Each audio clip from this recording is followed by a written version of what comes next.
वंदन अभिनंदन करते हैं, स्वागत करते हैं।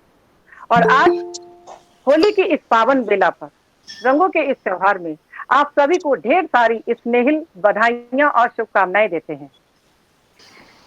बहनों, बात जब होली की हो और रंगों की ना हो, ऐसा हो ही नहीं सकता। क्योंकि होली के ये रंग हमारे जीवन में प्रेम का रंग बरसाती हैं हमारी बच्चियां। यानी कि हमारे जीवन का वास्तविक रंग हमारी बेटियां होती हैं। इसलिए कहीं इनके रंग फीके ना पड़ जाएं, इनके रंग कहीं धुंधले ना पड़ जाएं, इनकी चमक कहीं कम ना हो जाए। इसलिए हमारी संस्था की सभी बहनें इनकी इसी चमक को बरकरार रखने के लिए अपने अपने शहरों में हर जगह समाज की हर मासूम बच्ची को आत्म सुरक्षा प्रशिक्षण के माध्यम से उन्हें उनकी स्व सुरक्षा के लिए जन जागृति प्रदान कर रही हैं। समाज के असामाजिक तत्वों से बचने के लिए उन्हें सज्ज कर रही हैं। उनके आंतरिक डर को खत्म करने का भरसक प्रयास कर रही हैं, ताकि समाज की बच्चियां, हमारी बच्चियां स्वयं प्रेरणा से प्रेरित होते हुए स्व सुरक्षा के लिए स्वयं से प्रेरित हो सके, जागरूक हो सके और अपनी जिंदगी की लड़ाई स्वयं लड़ने के लिए समर्थ हो सके। और इसके साथ ही हमारी संस्था की वीर बहनें समाज की हर बेसहारा महिला, पीड़ित महिला का सहारा बन रही हैं। उनकी वेदना के दर्द को सुन रही हैं, उनकी परेशानियों को समझ रही हैं और हर संभव प्रयास कर रही हैं उनके दुखों को, उनकी परेशानियों को दूर करने का। उन्हें आर्थिक रूप से सशक्त बना रही हैं, आत्मनिर्भर बना रही हैं, ताकि उनके अंदर आत्मविश्वास जागृत हो और वो भी हम सबकी तरह एक सामान्य और सम्मानित जीवन व्यतीत कर सके। के लिए समाज के प्रति इन अनमोल और खूबसूरत समर्पित भावनाओं के लिए तहे दिल से अभिवादन करते हैं, वंदन करते हैं और कोटि कोटि नमन करते हैं।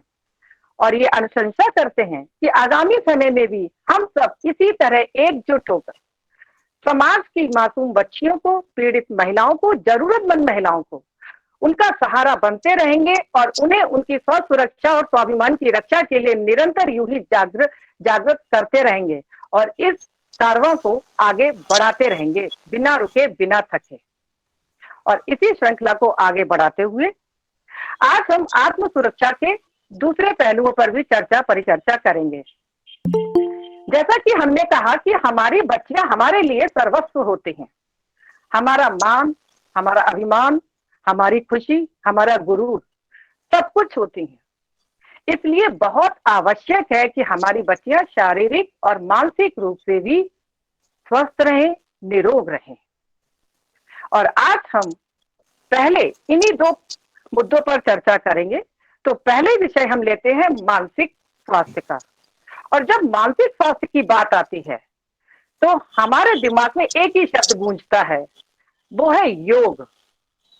हम सभी जानते हैं बहनों, हम सभी जानते हैं कि योग प्राचीन भारतीय संस्कृति और परंपराओं की एक ऐसी अमूल्य देन है, ऐसी अमूल्य देन है जो हमारे शरीर, हमारे मन और हमारी आत्मा, इन तीनों पर नियंत्रण रखती है।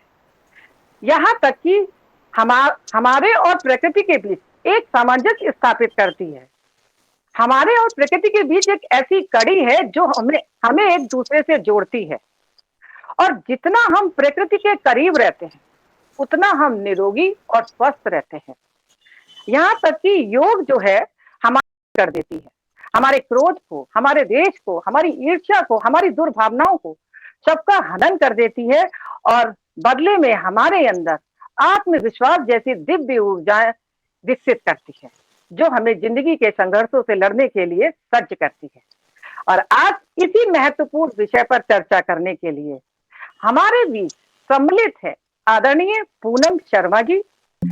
इससे पहले मैं इनके जीवन पर थोड़ा सा प्रकाश डालना चाहूंगी कि हमारी आदरणीय पूनम शर्मा जी ने अपनी बीएससी और MSc yoga and consciousness S Vyasa university Bangalore से प्राप्त की ये शिक्षा। और इसके बाद आपने बेंगलोर यूनिवर्सिटी से शिक्षा प्राप्त की और फिर आप फिर आप बैंगलोर यूनिवर्सिटी शिक्षा, हाँ, फिर आपकी वर्क जॉब केंद्रीय विद्यालय में रही और 2 साल तक आपने ऋषिकेश में 2 साल तक आपने ऋषिकेश में विदेशी विद्यार्थियों के साथ योग प्रशिक्षण एज अ योगा टीचर आपने उन्हें योग प्रशिक्षण प्रदान किया।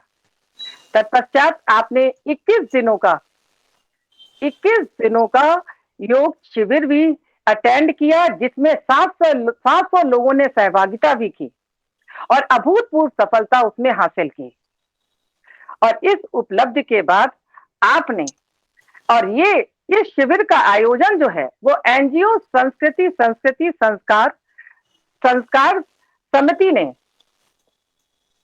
दतिया में बरौदी ग्राम और जिला दतिया एमपी में आयोजित किया गया था और वर्तमान समय में आप यहाँ पर योगा सेल हेड की पोस्ट पर कार्यरत हैं।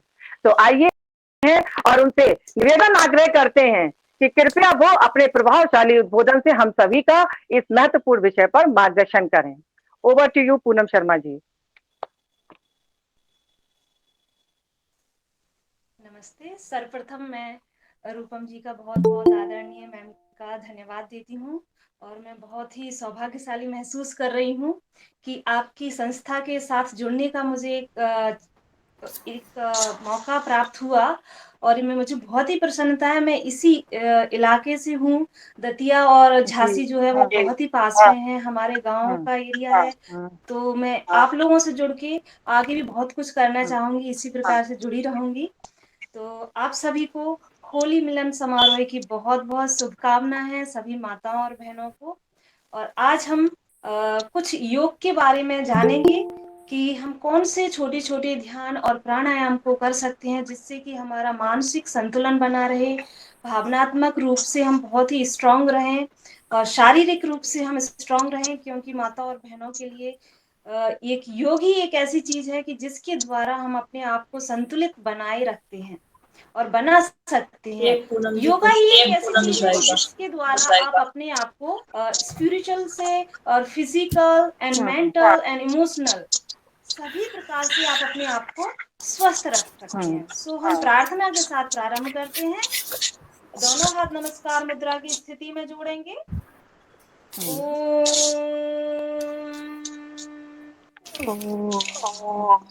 योगेन चित्तस्य पदेन वाचाम् मलं शरीरस्य च वैद्यकेन योपाकरोत्तं प्रवरं मुनीनां पतञ्जलिं प्राञ्जलिरानतोऽस्मि। तो ये है हमारी जो एक प्रार्थना है। योग शुरू करने से पहले हम प्रार्थना करते हैं और इस प्रार्थना का बहुत ही अच्छा अर्थ है। तो बोलते हैं कि योगेन चित्तस्य, योग का यदि हम अभ्यास करते हैं तो उससे हमारे चित्त की शुद्धता होती है, हमारे मन की शुद्धता होती है।